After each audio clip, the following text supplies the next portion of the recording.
ሰላም፣ ዛሬ በሰውነታችን ውስጥ ላይ ከሚከሰቱ ክስተቶች አንዱን እንመልከት። የአፍንጫ ውስጥ የደም መፍሰስ ወይም በሕክምና ቋንቋው ኤፒስታክሲስ ስለሚባለው እንመልከት። በተለምዶ ነስር የምንለው የአፍንጫ የደም መፍሰስ በሁለቱም ጾታዎች ላይ በሴቶች ወይም በወንዶች ላይ የሚታይ ሲሆን ዋና ዋና ምክንያቶቹ ደረቅ አየር፣ ጉንፋንና የአፍንጫ አለርጂ፣ አፍንጫን መቆፈር ወይም ከልክ በላይ መናፈጥ፣ ጉዳት ወይም መመታት፣ ከፍተኛ የደም ግፊት ሊሆኑ ይችላሉ። የሚፈሰው ደም ከሰውነታችን ውስጥ ላይ ካሉት ከደም ሴሎች ወይም ከነጭ፣ ከቀይ፣ ከፕላትሌትስ እንዲሁም ከፕላዝማ የተዋቀረ ሲሆን ቆሻሻ ወይም ያልተፈለገ ደም አይደለም። ምናልባትም ይሄ ደም ወደ ውጭ በሚፈስበት ሰዓት ደሜ ነው ብላችሁ ወደ ውስጥ ብትጡት የከፋ ጉዳት ሊደርስ አይችልም።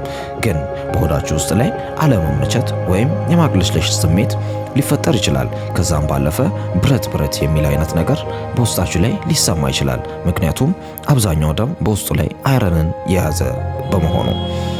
የመጀመሪያ እርዳታዎቹ ቀጥ ብሎ መቀመጥ፣ በተቀመጡበት አንገትን ወደፊት ማዘንበል፣ ከ10 እስከ 15 ደቂቃ የአፍንጫውን ለስላሳ ክፍል ጨብጦ መያዝ ሊሆን ይችላል። ይህ ጉዳት ምናልባትም የደሙ መፍሰስ ከ20 ደቂቃ በላይ ካልቆመ፣ በተደጋጋሚ የሚከሰት ከሆነ፣ ከከባድ ጉዳት በኋላ የጀመረ ከሆነ በአስቸኳይ ወደ ሕክምና ተቋም መሄድና አስፈላጊውን ክትትል ማድረግ ያስፈልጋል። የአፍንጫ የደም መፍሰስ ብዙ ጊዜ አደገኛ አይደለም፣ ነገር ግን በተደጋጋሚ ከተከሰተ የሕክምና ምርመራ ያስፈልገዋል።